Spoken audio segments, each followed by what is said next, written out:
How is it possible that an entire society, experts and population included, don't see what's happening or continue to buy into a narrative that is blatantly wrong, actually, in many respects? The mass formation is a specific kind of group formation which makes people in one way or another unable to think critically and to consider critically what they believe in, and which also makes them think all the same, the kind of behavior that is imposed by the narrative. Function for a certain part of the population, probably somewhere around 30%, function as a ritual. Mass formation is identical to hypnosis. Once people are in the grip of this process of mass formation, they are not aware anymore of all the personal losses they suffer. And that's what's happening now. It is as if people are not aware that they are losing everything at the moment. Their wealth, their health, the future of their children, and so on. They do not notice it. We always think that people just want to be free, but that's not true. We are also scared to be free. What we should tell them is that there are several options for the new normal, and that the transhumanist new normal won't make anybody happy.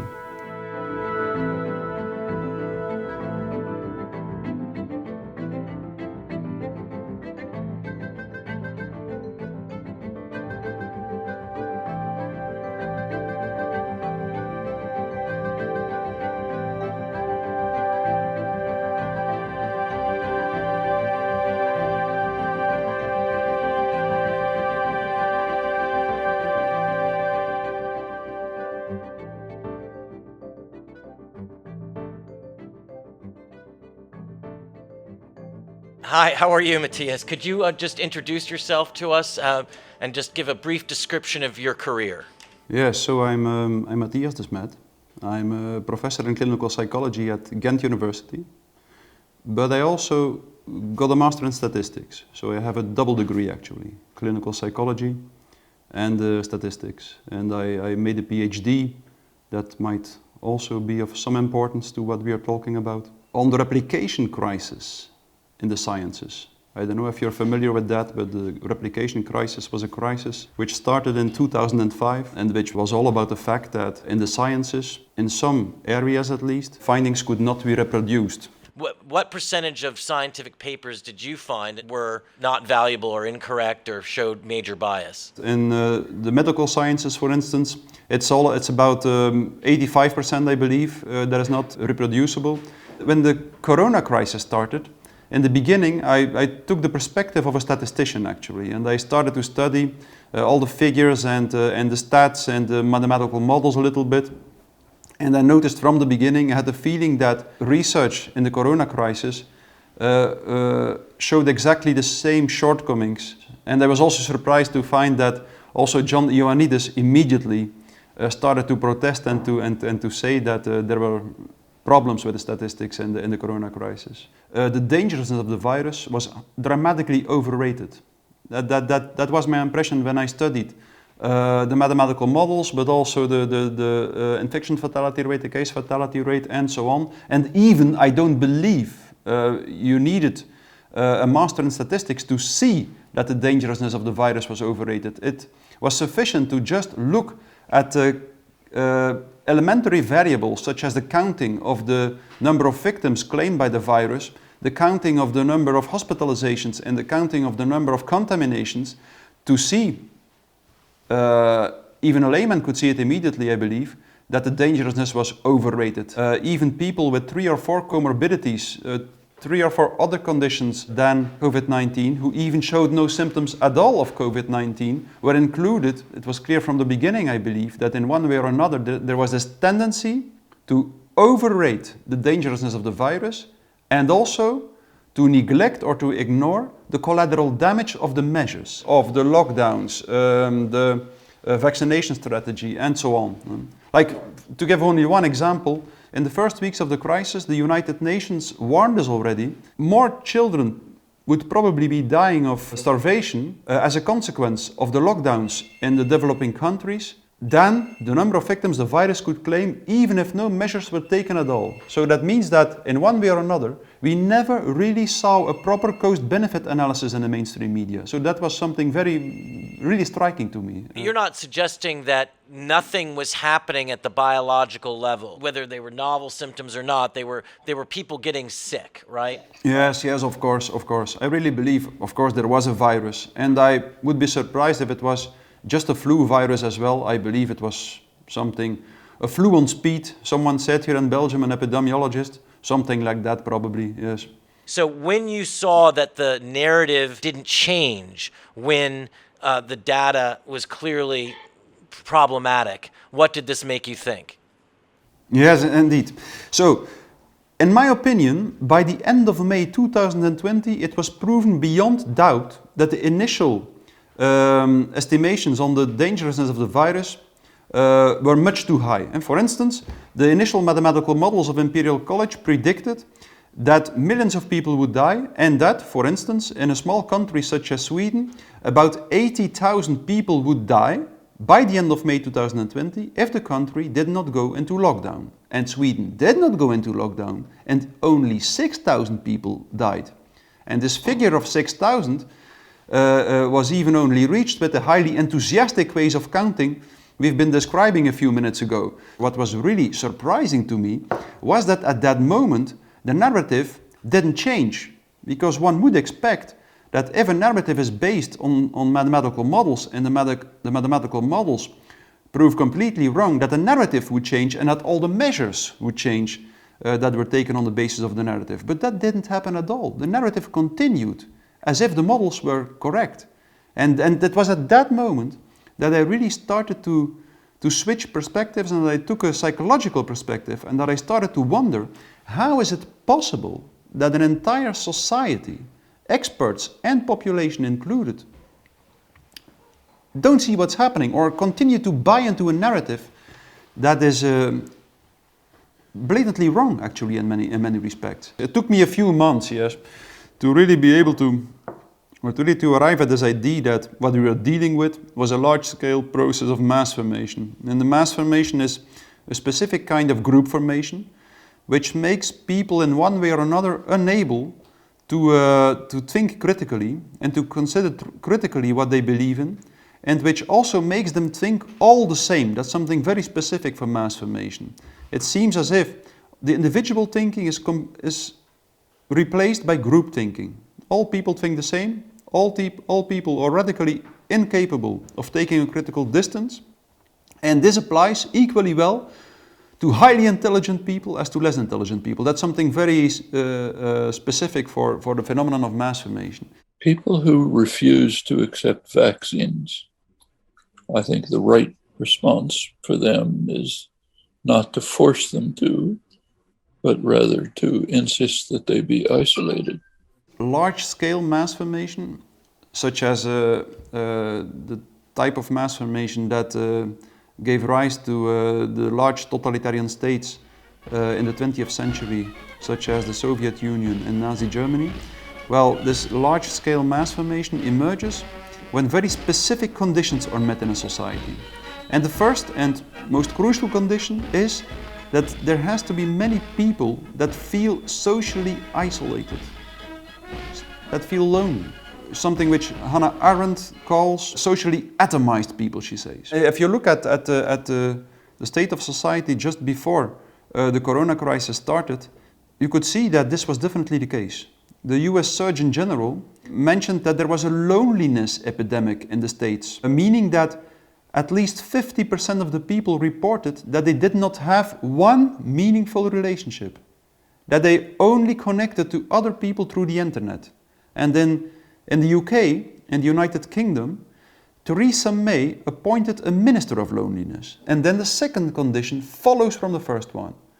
Once there are a lot of people who feel socially isolated, the next step will be that there are a lot of people who feel a lack of meaning making in life, just because people are social animals, and if they do not feel connected to others, they will start to wonder what the meaning of their lives is. If you look at the Gallup World Poll of 2016, I believe, upon being asked whether or not people thought that their job was meaningful, only 13% answered yes. We have social isolation, then we have the crisis of meaning and sense-making, and this leads, as you say, to point 3, which is free-floating anxiety. So tell us about free-floating anxiety. Free-floating anxiety is a kind of anxiety that is not connected to a mental representation. So for instance, usually, if you feel anxious, you know, or if someone feels anxious, he or she knows what he feels anxious for. For instance, for a dangerous animal, a dangerous dog, or no matter what danger. But people, in other words, people can connect their anxiety to a mental representation or to an object of anxiety.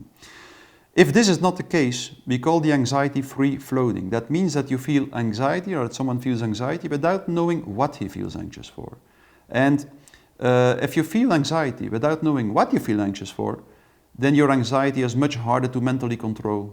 So it means that you don't know the object of your anxiety, and hence you also cannot think of a strategy to deal with that object of anxiety. When people are in this state, they typically try to find an object of anxiety, just to be able to manage and to deal with the anxiety. The fourth condition, this free-floating frustration and aggression, just follows logically from the first 3 conditions. If someone feels socially isolated, experiences a lack of meaning-making, is confronted with a lot of free-floating anxiety, then he typically will feel frustrated and aggressive without really knowing what he feels frustrated and aggressive for, and consequently he will try to find an object to direct and to aim all this frustration and aggression at. If these 4 conditions are fulfilled, and the narrative is distributed through the mass media, indicating an object of anxiety, and at the same time providing a strategy to deal with this object of anxiety, then all this free-floating anxiety, that's the first step, all this free-floating anxiety might connect to this object of anxiety indicated in the narrative, and people might be extraordinarily willing to participate in the strategy to deal with the object of anxiety. Yes, that's the first step, and that yields already one advantage, psychological advantage, and it is that all the free-floating anxiety is now connected to a mental representation and can be better controlled.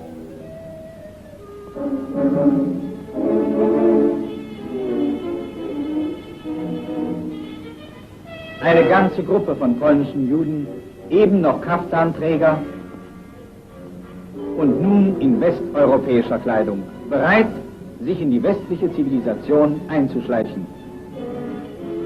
But then, something even much more important happens. Because many people participate in the strategy to deal with the object of anxiety, a new kind of social bond emerges. And that's the most important thing, is the fact that this new social bond, which is typically experienced in the Soviet Union, but also in Nazi Germany, and I believe also now in the Corona crisis, as a new kind of solidarity and a new kind of citizenship.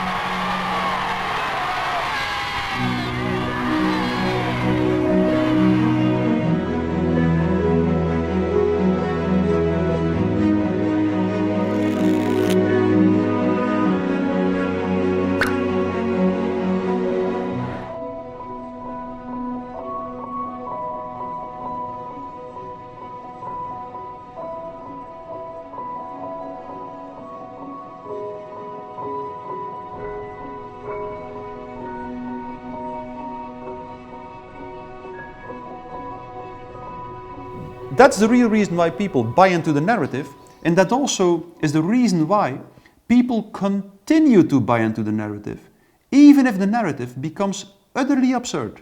New York City reportedly will grant exemptions today for athletes and entertainers in its private sector vaccine mandate. The private vaccine mandate is still in place for other employers. Though Kyrie Irving doesn't need to be vaccinated to play now for home games at the Barclays Center, if you work in a McDonald's or in an office, you do. The kind of behavior that is imposed by the narrative function for a certain part of the population, probably somewhere around 30%, function as a ritual. I wear a mask to school.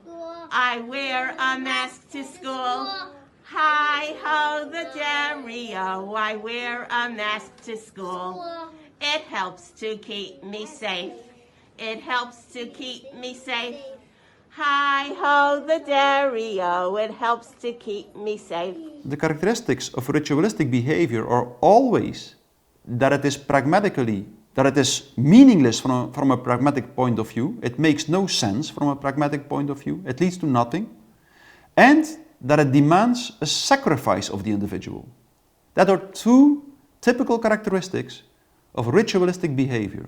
And that's exactly what the corona measures are, actually. It seems that in many respects that they have no pragmatic meaning and that they demand sacrifices of the individuals, through which the individual actually shows that the collective is more important than its individual interests.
Fun Day Parade.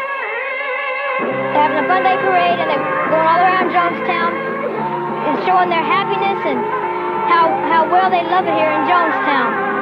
And as you can see, how all happy they are, and they really love it here in Jonestown, as you can see. At 7 o'clock every day in New York, people leaned out their windows to cheer the first responders. So this had a wartime feeling, the solidarity that comes to a nation in a state of war. Is there a major parallel between war and what we're experiencing now? Is mass formation almost always a part of a society's moving into a state of war? Yes, it is. In many respects, even. So, first and for all, mass formation leads to a new social bond. That's true, but it's a very specific social bond. It's not a social bond between individuals. It's a social bond between the individual and the group and the collective. So that's extremely important. The bonds between the individuals deteriorates. And the longer the mass formation continues, the worse the social bond between the individuals is, or the less the individuals are connected to each other. And that's why in the end, in totalitarian states, there is typically a paranoid atmosphere.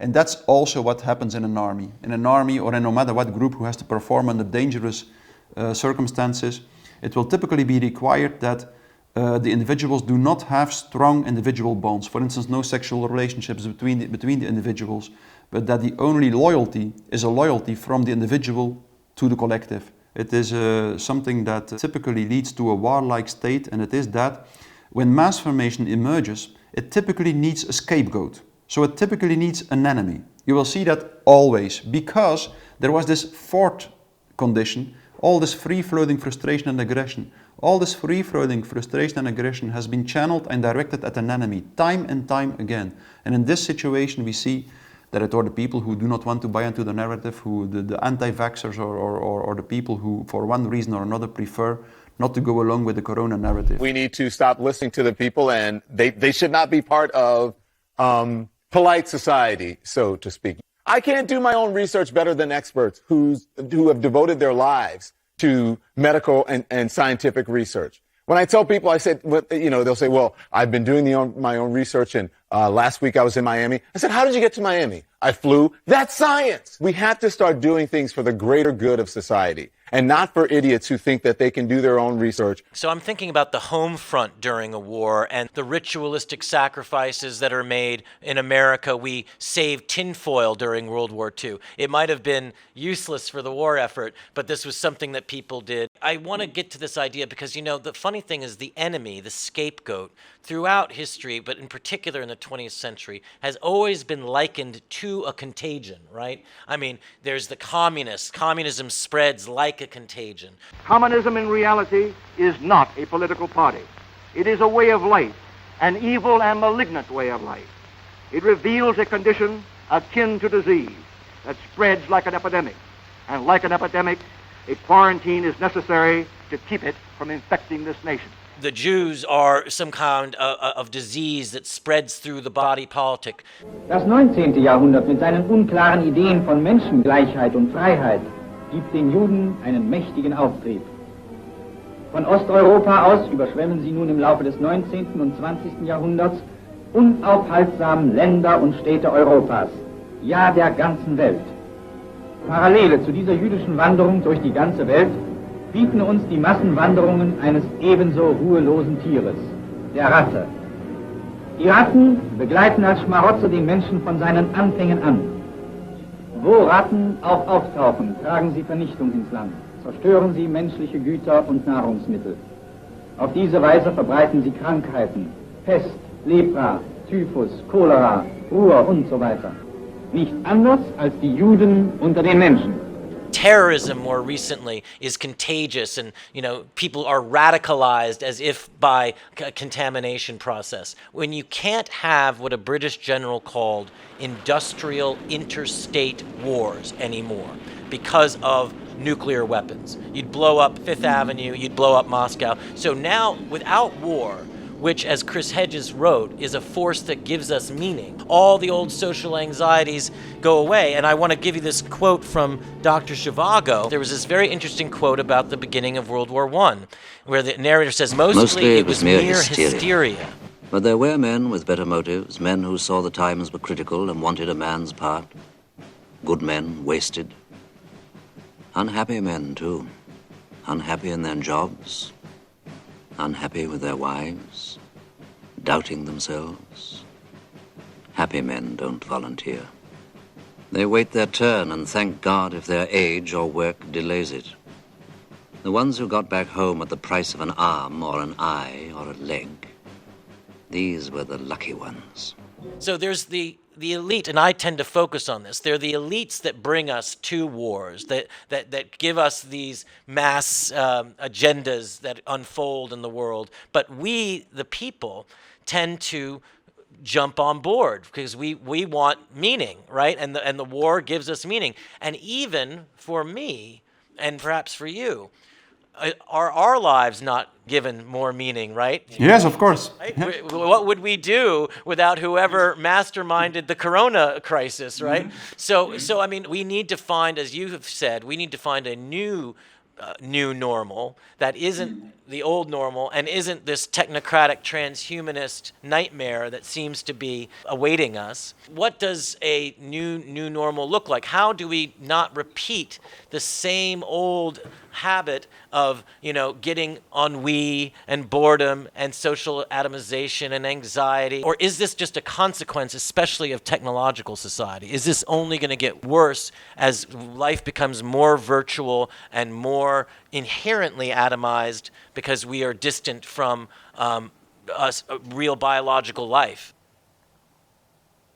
I believe that one of the most important and most crucial things definitely will be that we should reduce the level of industrialization and the technology use to some extent, because it's clear that there is a very strong correlation between social atomization and technology use. So I believe that in this way, this will be one thing that is very important, to reconnect not only with our fellow human beings, but also with the nature around us, for instance, because it pulls us away, this technology, and also the industrialization, from the nature around us and also from our social connections. So that's for sure, that will be very important, but there are other challenges as well, I believe. It was Keynes, I believe, the economist Keynes, who predicted that at the end of the century, he believed, he would only have to work 6 hours a week, I think, something like that.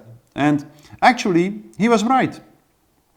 If all the jobs would be meaningful, we would all only have to work a few hours a week. But there was a problem that Keynes could have never expected, and it was that we would create masses of meaningless jobs, of jobs that are not necessary for anything, so-called bullshit jobs. So in one way or another, we should get rid of all these bullshit jobs. We might also need to reconsider our financial system and the banking system.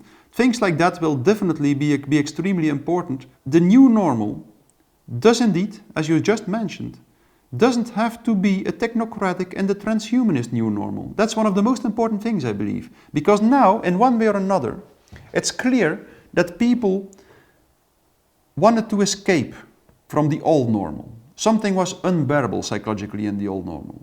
And the lockdowns, in one way or another, offered such an escape from the old normal. But now, we are at risk, of course, that in one way or another, because we are in this tunnel vision, because our field of attention has become so narrow that we believe that the only possibility to escape from the old normal is into a new technocratic transhumanist new normal. And that's not true, of course. There are other options. If we want to wake people up, and if we want to help people to see that there is something absurd in the current situation, we should never ever try to convince them to go back to the old normal. Because the old normal was exactly why people became vulnerable for mass formation, why people bought into the current narrative, into the corona narrative. What we should tell them is that there are several options for the new normal, and that the transhumanist new normal won't make anybody happy. We are probably one of the last generations of Homo sapiens, because in the coming generations, we will learn how to engineer bodies and brains and minds. But control of data might enable human elites to do something even more radical than just build digital dictatorships. By hacking organisms, elites may gain the power to re-engineer the future of life itself. But the problem is, of course, that's really one of the most elementary problems in the phenomenon of mass formation. The phenomenon of mass formation makes the field of attention of someone so narrow that he only sees this part of reality that is indicated by the narrative, and that he really is not aware of everything what happens outside, even things are happening that are extremely destructive for his own individual interests. For instance, in that sense, the phenomenon of mass formation is exactly the same as a phenomenon of hypnosis. And that's literal. Like most scholars who studied mass formation in the past, such as Gustave Le Bon, Freud, Canetti, McDougall, and so on, they all concluded that mass formation is identical to hypnosis. For instance, and if you look at the process of hypnosis, and you see that it shows basically the same characteristics. The hypnotist focuses the attention of someone on one small aspect of reality, and consequently, the patient is not aware anymore of all the rest. And I don't know if you're familiar with the use of hypnosis in the context of surgery. So, when a surgeon uses a simple hypnotic procedure, or someone else, a hypnotist for instance, uses a simple hypnotic procedure, and he focuses the attention of the patient on one small, usually a positive aspect of reality, the surgeon can cut straight through the skin, the flesh, sometimes even straight through the breastbone to perform an open heart operation. That shows how extremely powerful this focusing of attention is, and that is exactly what happens in mass formation. Once people are in the grip of this process of mass formation, they are not aware anymore of all the personal losses they suffer. And that's what's happening now. It is as if people are not aware that they are losing everything at the moment. Their wealth, their health, the future of their children, and so on. they do not notice it. You are a stiff iron girder, a stiff iron girder, stiffer and stiffer, stiffer, stiffer and stiffer. No power on earth can bend you. That also makes it extremely difficult to wake them up, of course, because their attention is so much focused that only this part of reality seems to exist. At least they will hear what you tell, but it will have no psychological impact, because all the representations, the mental representations that are outside of the narrative, outside of the narrow field of attention, there is no psychological energy attached to these representations. All the anxiety, all the anger, everything, all the psychological energy is invested in the representations that are indicated by the corona narrative.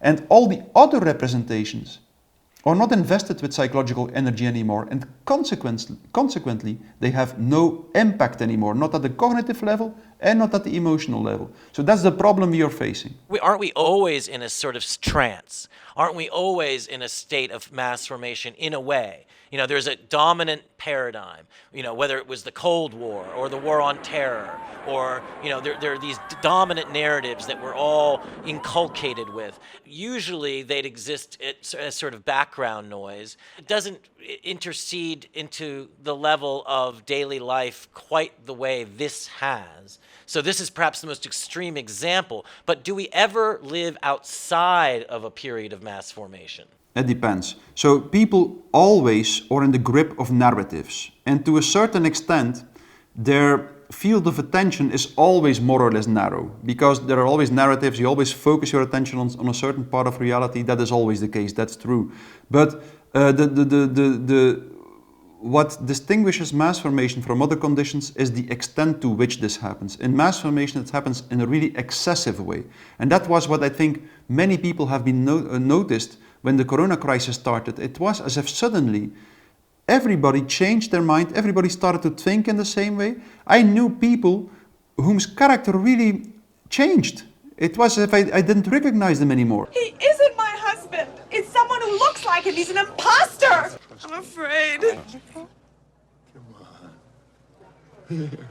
That's not so bad, is it? And that's very well described by people as Gustave Le Bon. That's extremely typical for the emergence of a real process of mass formation. So I believe to a certain extent you could say that we always belong to a crowd or a mass, but I think there is a qualitative difference between the real phenomenon of mass formation and the normal, and people's normal, slightly hypnotized state.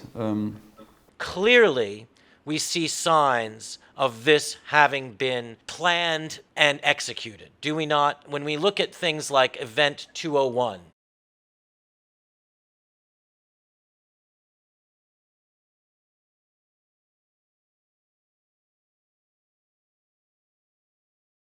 we're at the start of what's looking like it will be a severe pandemic. And there are problems emerging that can only be solved by global business and governments working together. It began in healthy-looking pigs, months, perhaps years ago. A new coronavirus spread silently within herds. Experts agree unless it is quickly controlled, it could lead to a severe pandemic, an outbreak that circles the globe and affects people everywhere. Some people seem to have been read into this before it happened. Do you believe that this had some kind of organizing principle behind it, an organizing group behind it, which seems to be global in character? And secondly, do you think that they feel like they have some good purpose in mind? I definitely do believe that every time a phenomenon of mass formation emerges, no matter whether it was provoked or not, the large institutions of a society will try to use it to increase their grip on society, and they sometimes definitely will try to provoke it also, to push forward their ideological plans. Usually they are convinced that their ideology is needed to deal with the problems society faces. Like now, in our situation, the climate change or the terrorism or now the coronavirus, many people, much more than we would expect, are convinced that we cannot tackle these problems in a democratic way. That we need technocracy and even transhumanism to deal with all these problems.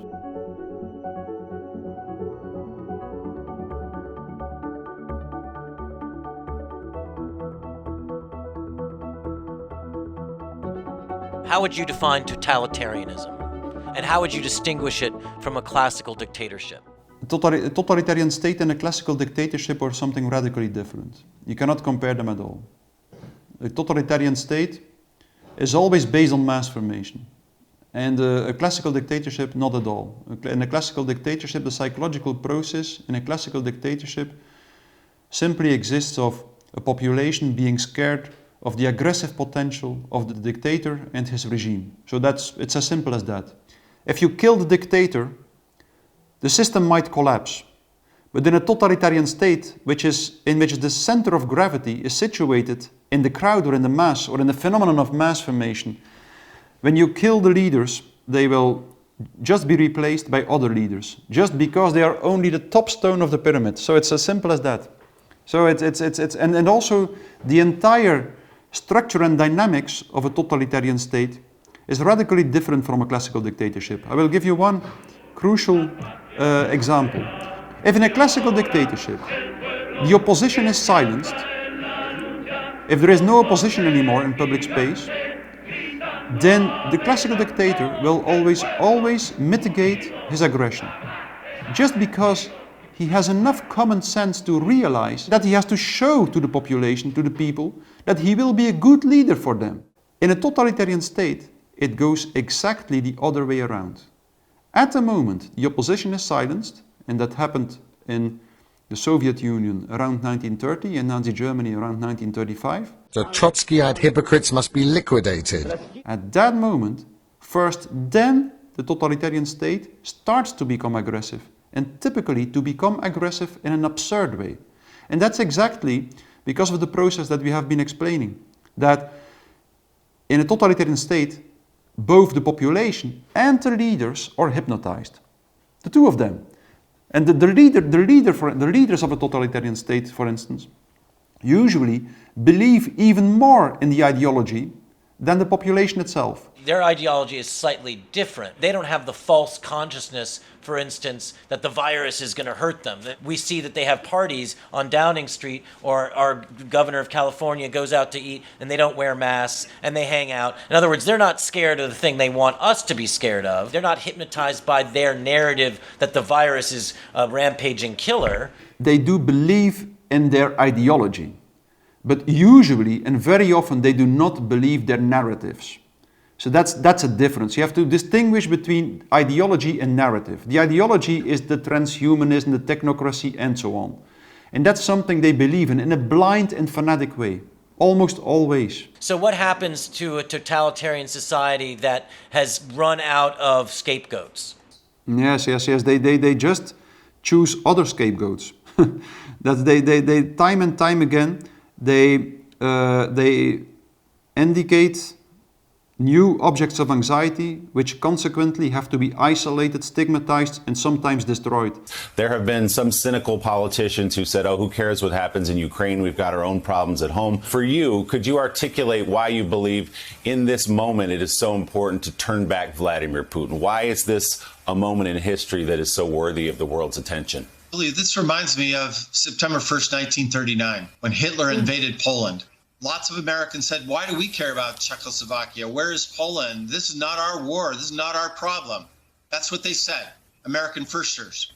An echo of a sentiment that we have in this country today. That happened, for instance, around 1935 in the Soviet Union, when Stalin killed probably about 80 million people. And the first stage of the process, the choice of a scapegoat made sense within the narrative. For instance, within the communist narrative, it made sense to kill the aristocrats and the large farmers because they were too much attached to their property to this extent that Stalin thought they would never become good communists. Yes, but after a while, Stalin just started to kill almost everyone, the one group after the other, without it making sense. And that's typically what happens in the end.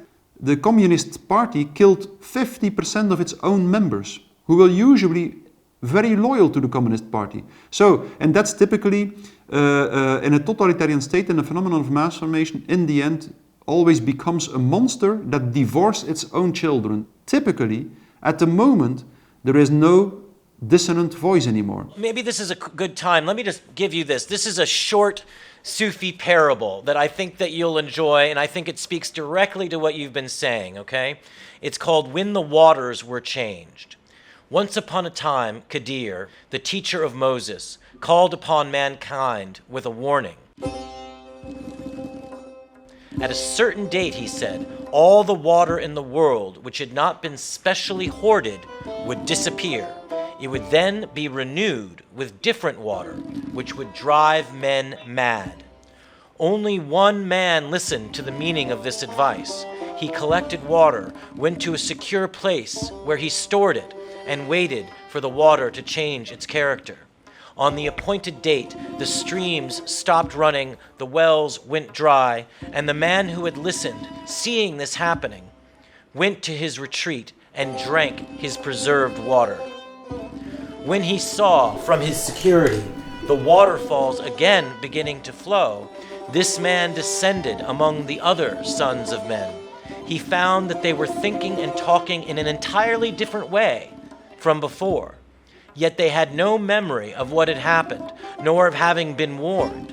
When he tried to talk to them, he realized that they thought that he was mad, and they showed hostility or compassion, but not understanding. At first, he drank none of the new water, but went back to his concealment to draw on his supplies every day.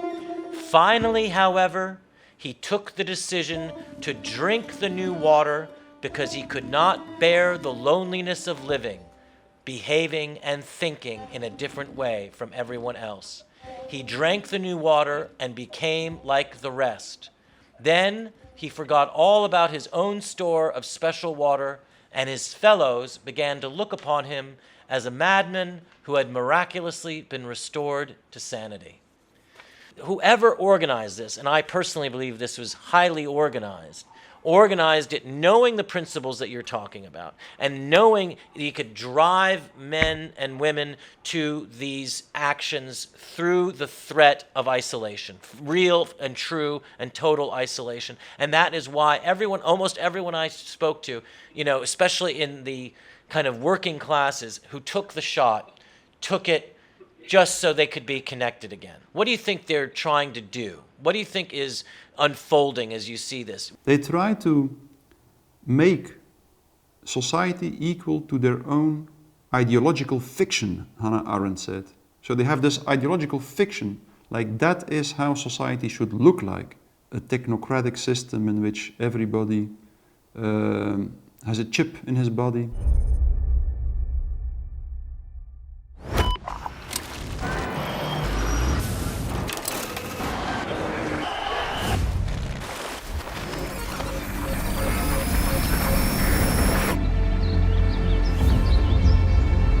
I believe on the World Economic Forum there is this article which refers to this society as the internet of bodies. So all the bodies that can be monitored in a technological way through a powerful internet and so on.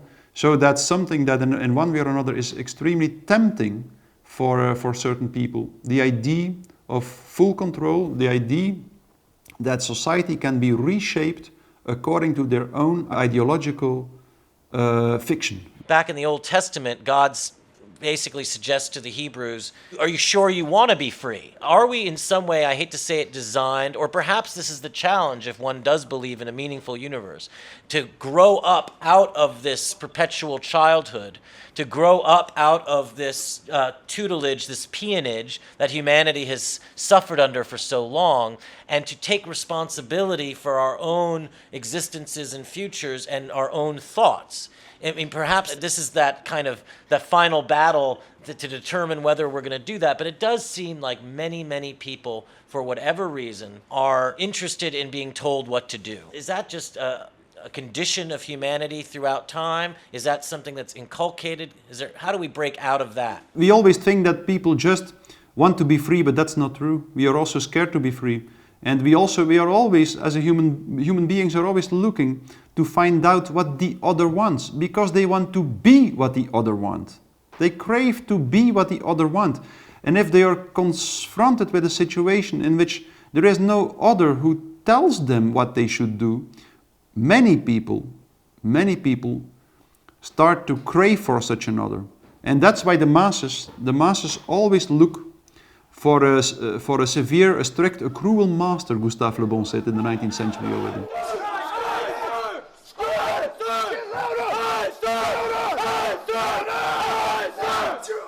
Or many people who are awake believe that if the leaders will become even more strict and more severe, and if they will even take more freedoms away of the people, that the people will start to wake up. But that's not true at all.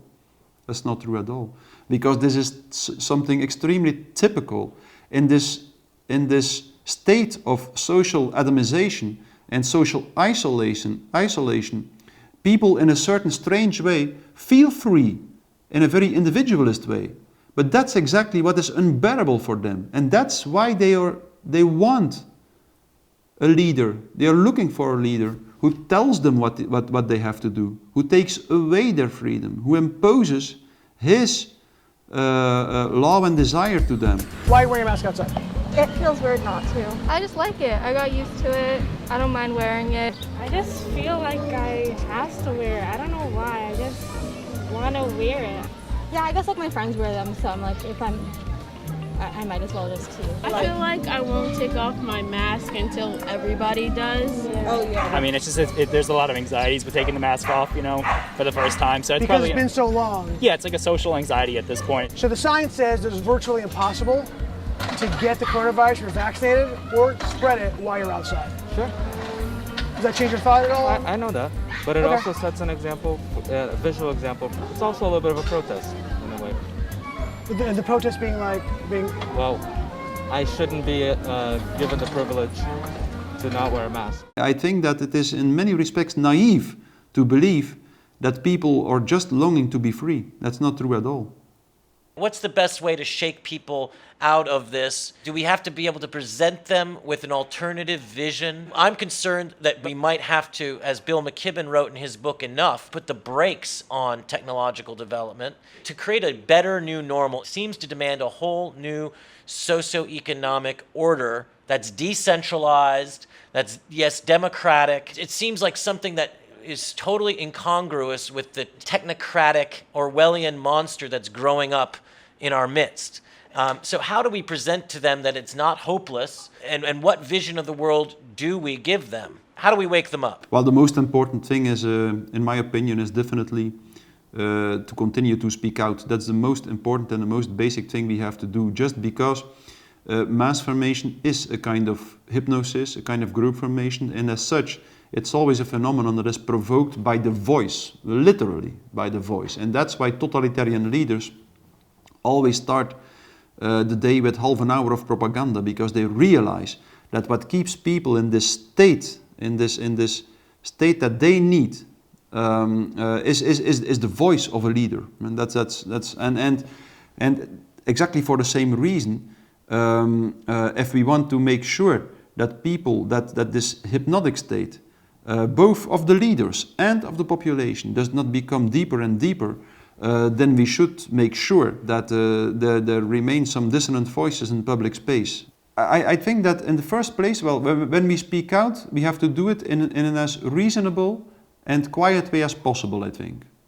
And that's the second thing. The second thing I believe is indeed that we should connect. Connection is crucial, because mass formation starts from a state in which, a condition in which many people feel socially isolated, but in itself, it leads to even more social isolation. That's really characteristic of the process of mass formation. So, one of the most important things is that we connect more with people in the real world, not through the internet, but that we form small circles, small networks of people, vaccinated or unvaccinated, that doesn't matter, but people who feel that there is something wrong with the narrative and that we are in need of a parallel structure. We have to proceed through the principles of non-violent resistance, I think.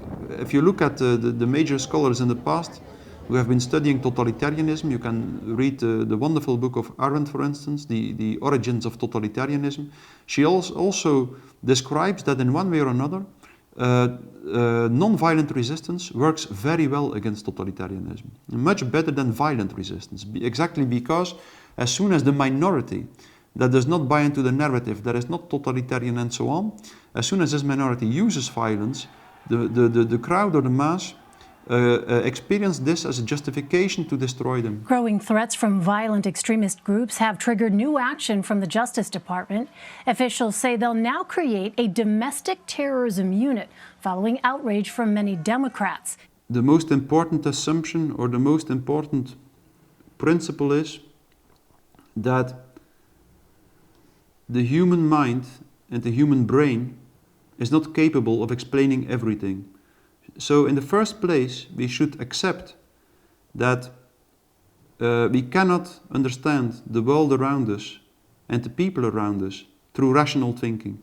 I think that all seminal scientists, all great scientists, exactly concluded that the world is fundamentally and intrinsically irrational, that there is something that escapes rational explanation, and that consequently you cannot control the world and the people around you in a rational way.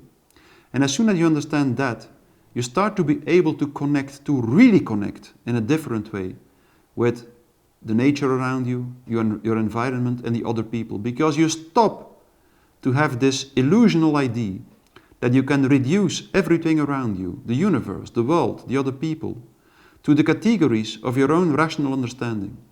And that is the first step. That should be the basic principle of the new normal. We cannot understand the things around us in a rational way, and we should connect not through rational understanding in the first place, but through resonance.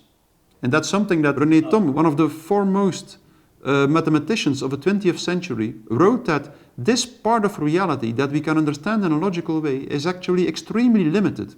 He said, the only way to understand something of the world, of the major part of the things around us, is through resonating with them. He even called of empathy. We should feel empathy for them. So I believe that is, for me, that's exactly the opposite of totalitarianism. In totalitarianism, the totalitarian leaders always believe that their theory is total, shows no lack, and that consequently it is justified to impose it to the world. And as soon as everybody follows the theory, the world will be perfect. When one listens to you, there is the risk of seeing just intrinsic causality. You know, you see the state of mind just comes like this. You know, this is how society evolved. However, when I study, you know, the so-called stakeholders in this big society shift we all live, I see a lot of lobbies. I see people pushing. I see geopolitics, and I see social engineering. Don't you think what you say could be misleading, because the social engineering and lobbying is just not necessary to explain what is happening? You have a crowd or a mass which also creates an elite, almost to the same extent that there is an elite that creates a crowd. So that's a typical, I think. Like, there is in the first place the most fundamental level of determination, I believe, is an ideological system. From the beginning of enlightenment, we've seen the emergence of materialist, mechanist view on man and the world. And it was this kind of thinking that at the same time created a mass or a crowd, and at the same time also created institutions and people who represented this ideology in public space. And of course, these were the people who were in charge. These were the people who controlled society and who indeed probably manipulated society further and so on. But they would never have become the elite, and they couldn't remain the elite if there was not a mass or a crowd that supported them as an elite. And if there was not a mass or a crowd that was sensitive for this ideology that they tried to spread. So I agree, definitely, we should describe it as well as possible what happens at the institutional level, who the people are who manipulate the masses now, who the people are that lie to us, who the people are that try to enslave everybody, and so on. But I think it's really necessary to describe this, but that's not really my expertise. So I think it's my expertise to describe the process and the dynamics of the process that is going on. But this elite is definitely a part of it. But I think, for instance, that's what crucial, I think, and what I intend to say, is that if we would, let's say that we would be able to destroy the elite, if we would do so, but we couldn't change the thinking of the masses, or we couldn't change the ideology that exists in the masses, we would, very soon the masses would create the same elite again. So, and that's why we should never reduce, I believe, or we should never only situate evil in the elite. Evil is everywhere. It's in the masses and the elite, and to a certain extent, they create each other, I think. I really hope that we will be able all together to take or to construct, in the first place, a different view on man and the world, and in the second place, a new way of, new conditions of living together, and an alternative new normal, which is maybe in many respects the opposite of the transhumanist new normal.